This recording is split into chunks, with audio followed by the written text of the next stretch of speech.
Assalamu alaikum wa rahmatullahi ta'ala wa barakatuh. Le Coran, livre sacré des musulmans, il est récité chaque jour par des milliers de croyants, mémorisé, transmis, étudié depuis plus de 14 siècles. Mais avant d'être un texte imprimé ou affiché sur nos écrans, le Coran est d'abord une parole descendue du ciel, révélée en fragments, transmise à un homme dans une grotte perdue des montagnes de la Mecque.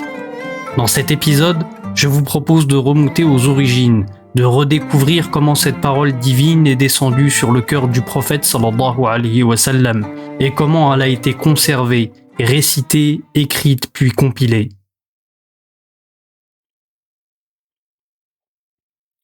D'après la tradition islamique, l'histoire du Coran ne commence pas au désert de la Mecque, mais bien avant la création de l'univers, dans un temps qui échappe à toute mesure humaine.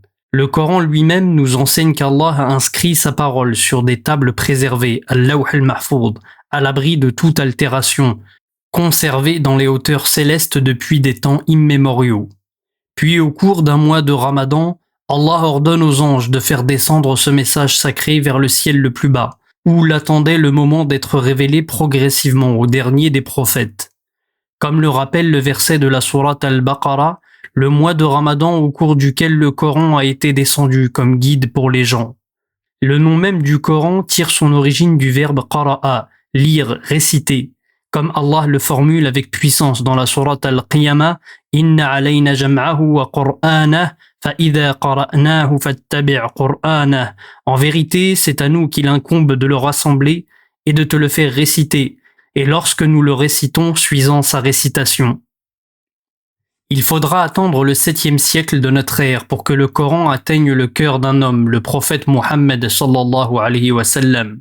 C'est au cœur de régions arides d'Arabie, dans le Hijaz, qu'Allah a choisi de révéler ses paroles auprès d'un peuple qui lui avait autrefois voué un culte exclusif, mais qui avait désormais sombré dans les ténèbres de l'idolâtrie. La première fois que le prophète entend réciter le Coran, il est en méditation dans la fameuse grotte de Hira, nichée dans une montagne près de la Mecque. L'ange Jibril lui rend visite une nuit alors qu'il est assoupi. Il le saisit fermement et lui récite les tout premiers versets de la sourate Al-Alaq. Iqra bismi rabbika alladhi khalaq, khalaqal insana min alaq, iqra wa rabbuka al-akram, alladhi 'allama bil qalam, 'allama al-insana ma lam ya'lam. Lis au nom de ton Seigneur qui a créé l'homme d'une adhérence. Lis, ton Seigneur est le très noble, lui qui a enseigné par la plume, il a enseigné à l'homme ce qu'il ignorait. Cet événement marque le début des 23 années de révélation durant lesquelles le prophète sallallahu alayhi wa sallam recevra les versets du Coran par fragments, selon les circonstances, les événements et les besoins spirituels de la communauté naissante. Sa biographie ainsi que de nombreux hadiths authentiques nous apprennent que la révélation prenait plusieurs formes, toutes d'origine divine mais aux modalités variées. Avant même l'apparition de l'ange Jibril dans la grotte de Hira, le prophète sallallahu alayhi wa sallam avait commencé à recevoir des rêves prémonitoires clairs qui se réalisaient exactement comme il les voyait. Ces rêves, considérés comme une forme de wahi, de révélation, continueront de l'accompagner tout au long de sa mission. Parfois, les paroles du Coran ne lui étaient pas récitées directement, mais lui parvenaient sous forme d'inspiration intérieure, une révélation silencieuse qu'il recevait dans son cœur avec certitude, sans ambiguïté. Souvent, c'est l'ange Jibril qui lui transmettait la parole divine selon plusieurs modalités, sous forme humaine, notamment dans l'apparence d'un compagnon connu pour son élégance remarquable, sous sa forme angélique originelle, gigantesque, remplissant l'horizon avec ses innombrables ailes, ou encore sous la forme d'un bruit semblable à un tintement de cloche, ce que le prophète sallallahu alayhi wa sallam décrivait comme la forme la plus éprouvante de la révélation. Dans ces moments, il transpirait abondamment, même par temps de froid, et son chameau était contraint de s'agenouiller sous le poids de la révélation. Enfin, une forme de révélation encore plus exceptionnelle fut accordée à certains messagers, la transmission directe par Allah, sans aucun intermédiaire. Le prophète n'a vécu cette expérience qu'une seule fois dans sa vie, lors de l'ascension nocturne Al-Isra wal-Mi'raj, au-delà des 7 cieux, où il reçut directement de son Seigneur la prescription des 5 prières obligatoires. Pour comprendre toute la portée miraculeuse du Coran, il est important de rappeler que le prophète est illettré et qu'il n'écrit lui-même que très peu. Dans les premiers temps de l'islam, la transmission est essentiellement orale. Les quelques compagnons mécois qui gravitent autour du prophète apprennent les versets par cœur et les répètent chaque jour en prière. Mais avec l'hégire et l'élargissement soudain de la communauté, le prophète se rend compte de l'importance de les retranscrire sur un support pour les diffuser auprès de la Oumma grandissante. Il confie donc la lourde tâche à ses compagnons lettrés en qui il a le plus confiance. Le plus célèbre d'entre eux est Zayd ibn Thabit, un Ansar de Médine, originaire de Syrie. On raconte qu'il maîtrisait plus de 15 langues, dont l'hébreu, le persan et le grec. Ponctuellement, le prophète fait appel à d'autres compagnons de Ubay ibn Ka'b, Abdullah ibn Mas'ud, Omar ibn al-Khattab ou encore le futur calife Muawiyah ibn Abi Sufyan. Les supports qu'utilisent les scribes à cette époque sont variés et témoignent d'une culture jusqu'alors essentiellement tournée vers la transmission orale. On trouve des omoplates de chameau, des feuilles de palmier, des parchemins, des pierres plates et même parfois des étoffes. Sur la forme, le style coranique est demeuré remarquablement constant tout au long des 23 années de la révélation. Pourtant, on observe une évolution notable entre les versets révélés à la Mecque et ceux révélés à Médine, une évolution qui reflète la transformation progressive de la communauté musulmane et des contextes auxquels elle était confrontée. À la Mecque, les versets s'adressent en priorité aux polythéistes arabes, en les interpellant avec force.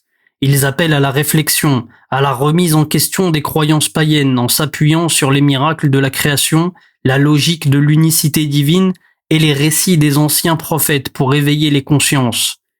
Le style est court, percutant, rythmé, souvent poétique, avec des assonances marquantes, destinées à toucher les cœurs et frapper les esprits. À Médine, en revanche, la communauté musulmane est désormais constituée, structurée et confrontée à de nouveaux défis. Organisation sociale, relations avec les juifs et les chrétiens, guerre, alliances, lois civiles. Les versets s'adressent donc prioritairement aux musulmans et aux gens du livre, Ahl al-Kitab, les juifs et les chrétiens. Le ton devient plus calme, explicatif, législatif. Les versets sont plus longs, plus détaillés et traitent de sujets variés. Mariage, héritage, commerce, guerre, jeûne, zakat. Aujourd'hui encore, la plupart des exemplaires du Coran mentionnent pour chaque sourate son origine, mécoise ou bédinoise. Cette classification permet au lecteur de replacer chaque verset dans son contexte historique et spirituel, et de mieux comprendre la pédagogie qui a accompagné l'évolution de l'islam et de sa communauté. La révélation se poursuit jusqu'aux derniers instants de la vie du prophète sallallahu alayhi wa sallam. On rapporte que chaque année, durant le mois de Ramadan, l'ange Jibril descendait pour réciter l'intégralité du Coran avec le prophète, afin de l'ancrer fermement dans sa mémoire. Lors de la dernière année de sa vie, cette récitation fut faite 2 fois, un signe que le prophète interpréta comme l'annonce de sa fin prochaine. À l'âge de 63 ans, le prophète sallallahu alayhi wa sallam s'éteint à Médine, laissant derrière lui une communauté endeuillée, mais aussi un immense héritage, celui de préserver et de transmettre les paroles d'Allah sans en modifier une seule lettre. Cette responsabilité allait désormais reposer sur les épaules de ses compagnons. Selon de nombreux savants, le dernier verset révélé fut celui de la sourate Al-Baqarah et craignez le jour où vous serez ramenés vers Allah, alors chaque âme sera rétribuée selon ce qu'elle a acquis et ils ne seront point lésés. Ce verset solennel, centré sur le rappel du jugement dernier, aurait été révélé peu de jours avant la mort du prophète, marquant ainsi la clôture définitive de la révélation. Le défi que devront révéler les 4 califes successeurs du prophète sallallahu alayhi wa sallam est immense. Préserver la parole divine de toute altération et éviter sa disparition. Le premier d'entre eux, Abu Bakr Siddiq, gouvernera pendant 2 années seulement, mais il sera à l'origine d'une initiative décisive dans l'histoire du Coran. Dans un premier temps, Abu Bakr est réticent à compiler le Coran sous forme de livre unique, s'en remettant à la force de la tradition orale arabe. Mais un événement majeur bouleversera cette position, la terrible bataille d'Al-Yamama, livrée contre les partisans du faux prophète Moussaïlem al-Kadhdhab. Cette bataille fera plus de 1200 morts dans les rangs musulmans, dont au moins 70 des meilleurs mémorisateurs du Coran, les Huffaz.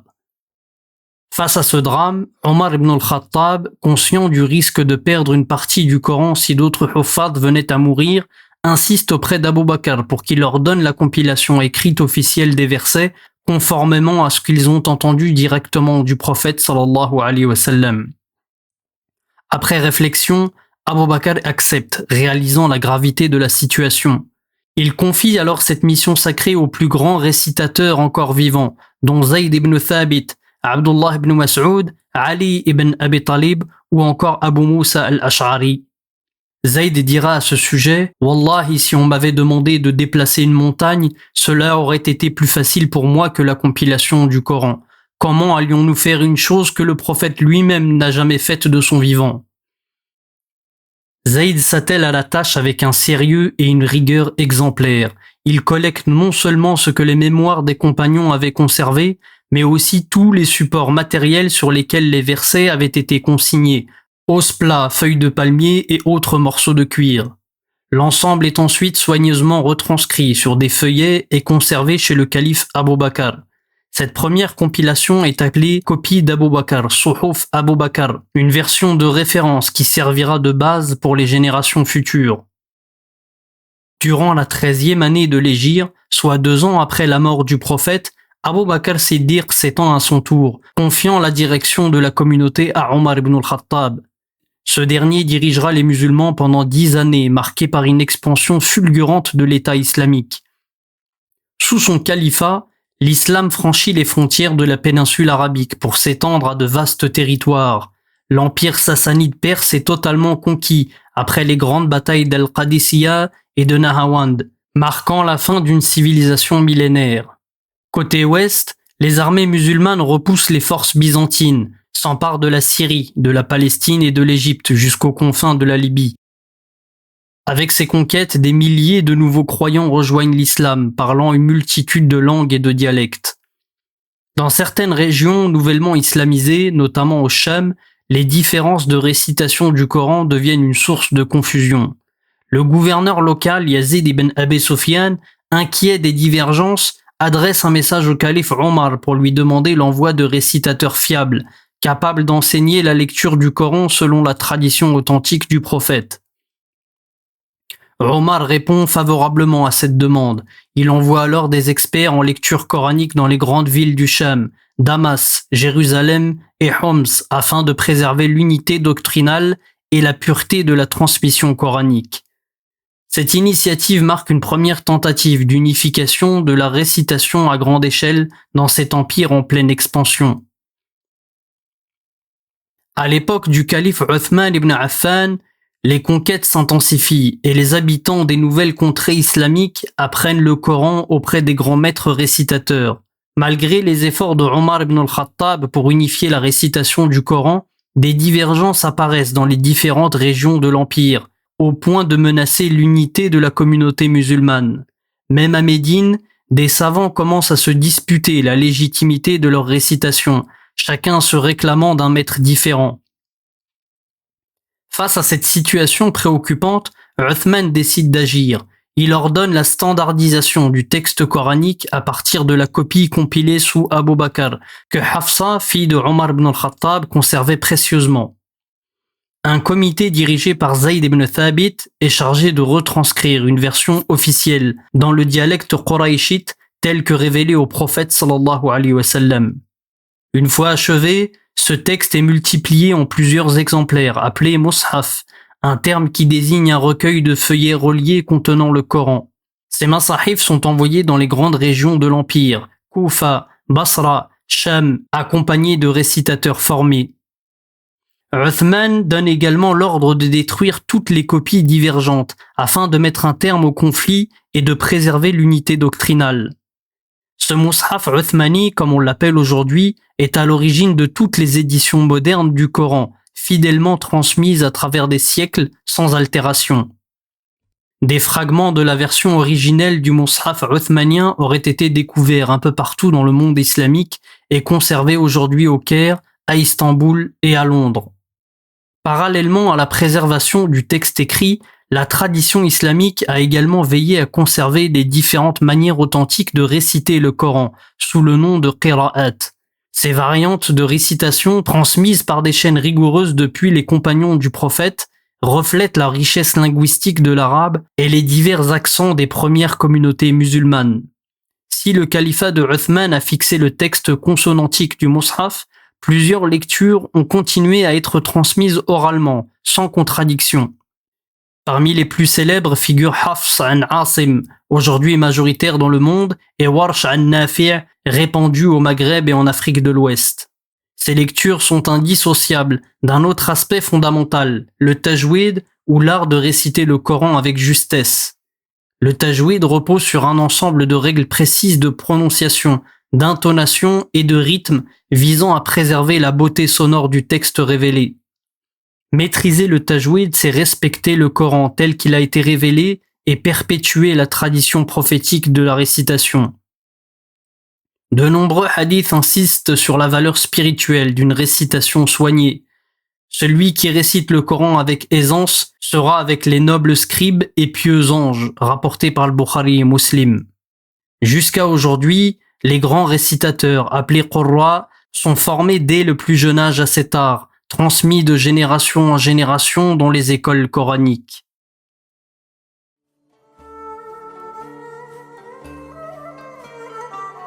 Ainsi s'achève cette première étape dans notre voyage à travers l'histoire du Coran. De la solitude de la grotte de Hira aux manuscrits soigneusement compilés à Médine, en passant par les décisions déterminantes des premiers califes, le Coran est passé du souffle divin à l'écrit, sans jamais perdre sa force ni sa vivacité. Mais l'histoire ne s'arrête pas là, car conformément à la promesse d'Allah, cette parole n'était pas destinée à rester confinée au sable d'Arabie. Pour en savoir plus, retrouvez-moi dans la seconde partie de ce voyage dans l'histoire du Coran. Wassalamu alaikum wa rahmatullahi ta'ala wa barakatuh.